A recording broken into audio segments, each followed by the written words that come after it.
సోరియాసిస్లో best investigation ఏంటంటే skin biopsy అంటారు. Skin biopsy అంటే ఏంటంటే ఎక్కడైతే ఈ సోరియాటిక్ ప్యాచ్ ఉంటుందో అక్కడి నుంచి ఏ పోర్షన్ ఆఫ్ స్కిన్ని, స్మాల్ పోర్షన్ ఆఫ్ స్కిన్ని డీప్గా కట్ చేసి దాన్ని తీసి ల్యాబ్కి పంపిస్తారు, హిస్టోపాథాలజీ ల్యాబ్కి పంపిస్తారనమాట. సో ఈ హిస్టోపాథాలజీ ల్యాబ్లో ఏంటంటే దాన్ని ఒక మైక్రోస్కోప్ కింద పెట్టి చూసి దాంట్లో ఏం ప్రాబ్లమ్స్ ఉన్నాయి, వెదర్ ఇది సోరియాసిసా ఇంకేదన్నా అని వాళ్ళు డయాగ్నోస్ చేస్తారు. So the best form of diagnosis in psoriasis is skin biopsy. So this is the best form. So మనము అబ్నార్మాలిటీ గురించి తెలుసుకోవాలి. ఇది స్కిన్ అబ్నార్మాలిటీ. అబ్నార్మాలిటీ గురించి తెలుసుకోవాలంటే మనము skin structure, skin function from the perspective, for the perspective of psoriasis అనేది చాలా important. So మనము normal structure of the skin, normal function of the skin from the perspective of psoriasis చూద్దాం. బేసిక్గా మన skin అనేది outer, this is biggest organ with in the human body. ఇది మన entire బాడీని కవర్ చేస్తుంది. సో మనం ఎప్పుడైతే దీన్ని క్రాస్ సెక్షన్ చేస్తామో, సో ఈ స్కిన్లో మనకు 3 లేయర్స్ ఉంటాయి.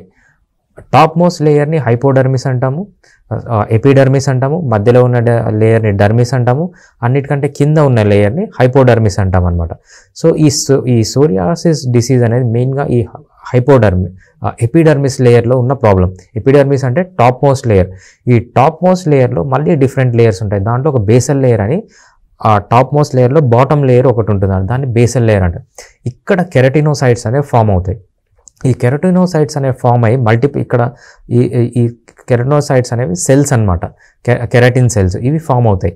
ఇవి ఫామ్ అయ్యి అవి మల్టిప్లై అయ్యి స్కిన్ సర్ఫేస్కి వస్తాయి. ఈ సర్ఫేస్కి రావడానికి నార్మల్గా 21 days పడుతుంది. సో ఎప్పుడైతే ఇవి స్కిన్ సర్ఫేస్కి వస్తాయో అప్పుడు they lose the nucleus. So ప్రతి ఒక్క సెల్లో న్యూక్లియస్ ఉంటుందని మనకు తెలుసు. ఎప్పుడైతే వితిన్ 21 days అవి సర్ఫేస్ ఆఫ్ ది స్కిన్కి మైగ్రేట్ అయ్యి they will lose the nucleus అనమాట. న్యూక్లియస్ అనేది మనకు కనపడదు, డిజాల్వ్ అయిపోతుంది. So this is the normal structure and normal function. Later we will look in to the abnormality with in the structure and function of this psoriasis. Psoriasis రావడానికి reasons ఏంటి? ఇది genetic cause. So మీ father side కానీ, మీ mother side కానీ, లేకపోతే మీ first degree relatives side కానీ ఉంటే మీకు వచ్చే ఛాన్స్ ఎక్కువగా ఉంటుంది అన్నమాట. ఈ జెనెటిక్ బేసిస్ ఉంటుంది. జెనెటిక్ బేసిస్తో పాటు రిస్క్ ఫ్యాక్టర్స్ ఉంటాయి. ఈ రిస్క్ ఫ్యాక్టర్స్ ఉన్నప్పుడు, లేదంటే ఈ ట్రిగరింగ్ ఫ్యాక్టర్స్ ఉంటాయి. ఈ రిస్క్ ఫ్యాక్టర్స్, ట్రిగరింగ్ ఫ్యాక్టర్స్ వల్ల మీకు సోరియాసిస్ అనేది బయటపడుతుంది అన్నమాట. ఫస్ట్ ఏంటి? Trauma to cell. ఏదన్నా మీకు స్కిన్ పైన దెబ్బ తగిలింది అనుకోండి, సో అక్కడి నుంచి ఫస్ట్ సోరియాసిస్ ఫామ్ అయ్యే ఛాన్స్ ఉంటుంది అనమాట. సో ఇది వింటర్లో ఎక్కువ అవుతుంది. వింటర్ సీజన్లో ఎక్కువ చలికి ఎక్స్పోజ్ అవుతారు కాబట్టి వింటర్ సీజన్లో ఎక్కువ అవుతుంది. One of the major causes ఏంటంటే ఎమోషనల్ స్ట్రెస్. మీకు ఎమోషనల్గా స్ట్రెస్ ఉన్నా, సో మీకు ఏదైనా డిప్రెషన్స్ ఉన్నా, లేదంటే హార్ట్ బ్రేక్ ఉన్నా, లేకపోతే మీరు ఫైనాన్షియల్గా ఎమోషనల్గా బాధపడుతున్నా, సో స్టేటస్ పరంగా ఎటువంటి ఎమోషనల్ స్ట్రెస్ ఉన్నా మీకు సోరియాసిస్ అనేది ట్రిగ్గర్ అవుతుంది. ఆ డిప్రెషన్లో కూడా సోరియాసిస్ అనేది ట్రిగ్గర్ అవుతుంది. ఫోకల్ ఇన్ఫెక్షన్స్ అంటారనమాట. మీకు స్కిన్ పైన ఎక్కడైనా ఇన్ఫెక్షన్ వచ్చింది అనుకోండి, ఆ ఇన్ఫెక్షన్ సోరియాసిస్గా మారే ఛాన్స్ కూడా ఉంటుంది. ప్రెగ్నెన్సీలో వస్తుంది. ప్రెగ్నెంట్గా ఉన్నప్పుడు ఈ సోరియాసిస్ వచ్చే ఛాన్స్ ఉంటుంది. URTI అంటారనమాట, అప్పర్ రెస్పిరేటరీ ట్రాక్ట్ ఇన్ఫెక్షన్. ఎప్పుడైతే మనకు ఈ స్ట్రెప్టోకోకల్ అనే బ్యాక్టీరియాతో అప్పర్ రెస్పిరేటరీ ట్రాక్ట్ ఇన్ఫెక్ట్ అవుతుందో, సో దాని తర్వాత కూడా వచ్చే ఛాన్స్ ఎక్కువగా ఉంటుంది. కొన్ని మెడిసిన్స్ అనమాట. సో మనం బీపీకి వాడే మెడిసిన్స్, బీటా బ్లాకర్స్ కానీ, ఇటువంటి మెడిసిన్స్ కూడా సోరియాసిస్ని ట్రిగ్గర్ చేస్తాయి. ఇంకో కామనెస్ట్ కాజ్ ఏంటంటే NSAIDs. మనం అలోపతిలో మీరు డాక్టర్ దగ్గరికి వెళ్ళినప్పుడు ఏదైనా పెయిన్ ఉన్నప్పుడు పెయిన్ కిల్లర్స్ ఇస్తారు.